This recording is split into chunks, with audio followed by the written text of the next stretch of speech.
This is a phenomenon. Caitlyn Clark is a phenomenon. And if I said to any of these people who think Caitlyn Clark is not the Rookie of the Year, I'd say, who would you want to start your franchise with?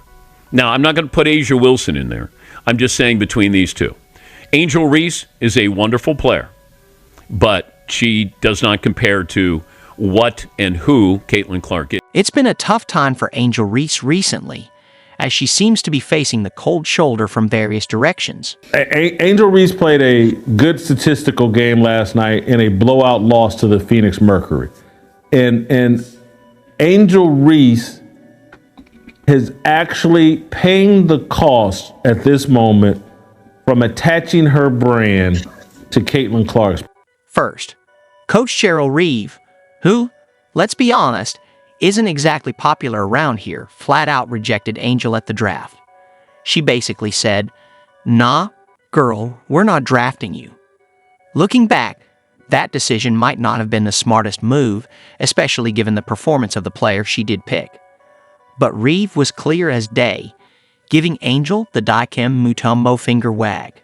And now, to top it off, Angel's facing rejection from none other than Caitlyn Clark herself. If someone could just help her figure out how to perform offensively, man, she's going to be a real impact player in the WNBA. Instead, because she compares herself to Caitlyn Clark, actually, we're sitting there going like, man, this woman can barely shoot a layup. Caitlyn's been unstoppable lately. She put on a clinic against the Seattle Storm the other day in Kelsey Mitchell. She caught a fever trying to keep up. Even Lexi Hull couldn't escape it. Caitlyn's been cooking them all. Before last night's game against the Phoenix Mercury, I think in her previous 5 games, she had shot 29% from the field. And unfortunately, I've watched these games because I'm now watching Angel Reese as well. And she can't make, all of her shots are within 2, 3, 4 feet, and she can't make 29% of them. Here's why I'll give Angel Reese credit. And this is why I'm saying she would be getting celebrated had she not attached herself to Caitlyn. The big news just dropped. Caitlyn's team has signed French Olympic star Gabby Williams, who's making her return to the WNBA with some serious defensive skills. Gabby's the real deal, no doubt. The Fever could have definitely used her. But here's the kicker. Angel Reese tried to recruit Gabby to join her team, and it blew up in her face. Right after the gold medal game, Angel reached out to Gabby like, "Hey girl, let's run it back with the Chicago Sky." But things didn't go as planned.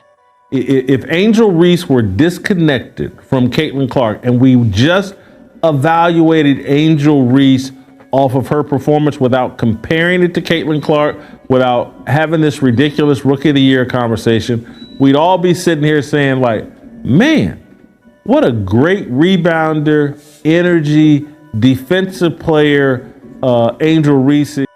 Tough break for Angel Reese. Gabby Williams has officially joined the Seattle Storm. What's interesting is that Seattle actually acquired Gabby through a trade with the LA Sparks back in 2022.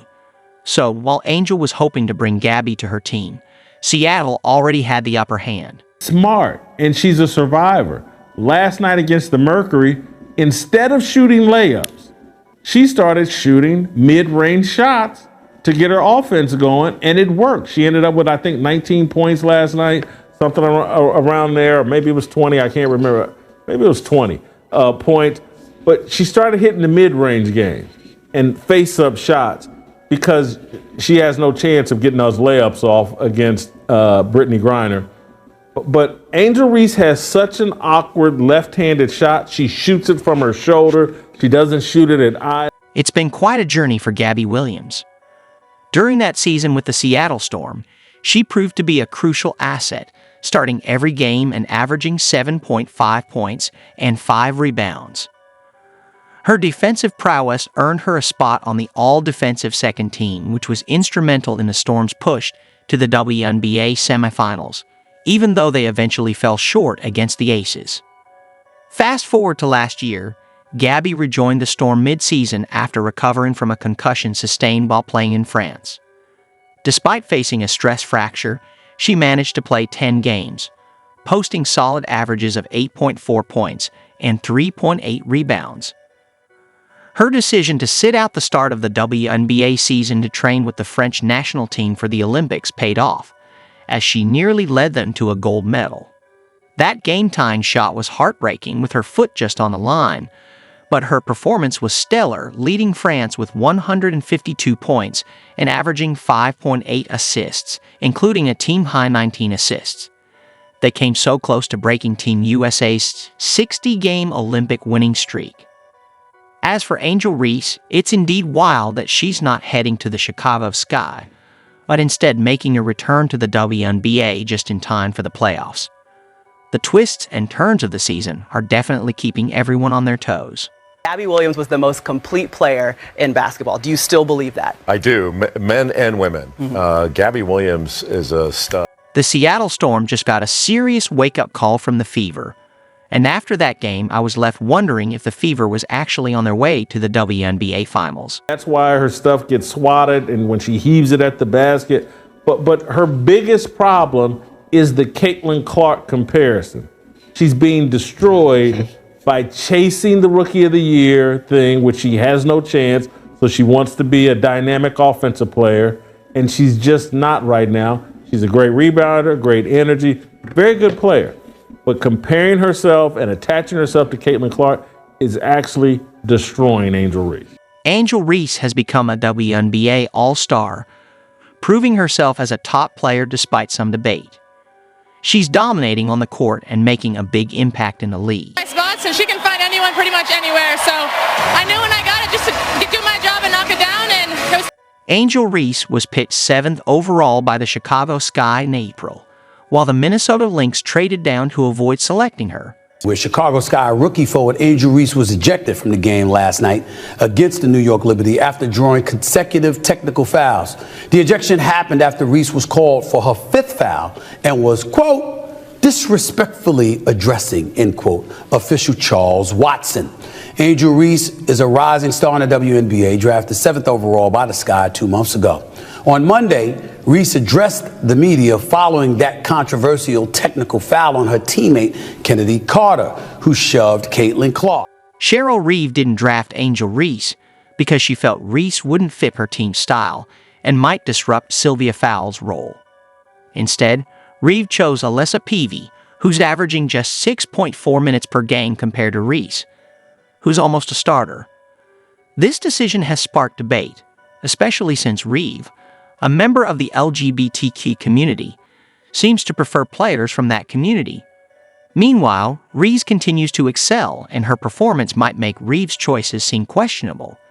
Adding to the drama, Reeve, who won gold coaching Team USA at the Olympics, saw Caitlyn Clark and her team defeat Team USA at the WNBA All-Star Game.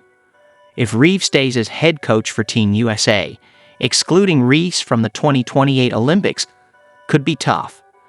Some are even wondering if Reeve traded away her position just to keep Reese off her team. Clear that fans are watching women's basketball not because of, quote, one player, but because of her as well. Today, the WNBA rescinded the second technical upon further review, according to a league source, which does not mean much at this. It seems like Cheryl Reeve has made some controversial decisions lately. Not only did she pass on Angel Reese, but many believe she's had issues with Caitlyn Clark as well. There's a lot of talk about whether her choices are fair, especially when you consider Clark's impressive numbers and Reese's performance. It does raise questions about Reeve's selections and priorities. Situation where Kennedy Carter side hipped her, basically checked her with a, side hip move and whatever, knocking her to the ground. And it was national news because Caitlyn Clark has been taking quote unquote abuse since she's arrived in the WNBA. That kind of story gained national attention. It was something that was debated on my day job, First Take, on ESPN every weekday morning from 10 a.m. to noon. Caitlyn Clark has recently fueled speculation about her future in basketball, particularly regarding her potential involvement with the Unraveled League, a new league founded by Brianna Stewart and Afisa Collier. Basketball floor, plain and simple. But we want to make it a debate, and I think that's just to get clicks. And look, Angel Reese, there's nothing that she does where you go, did you see her? Other than she plays really, really hard, and I liken her game to Moses Malone. Moses Malone was relentless. So it's not that I don't appreciate who she is or how she plays. There is no one like Caitlyn. Clark appeared excited and enthusiastic, leading many to speculate she might join the unrivaled league.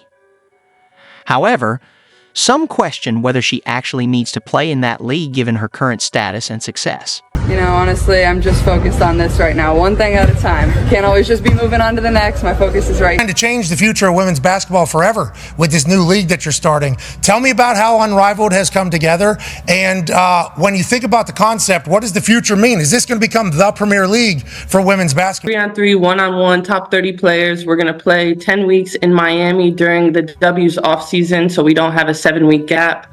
And what's most exciting about it is it gives opportunities for players to play at home, not go overseas, build their brands, and make six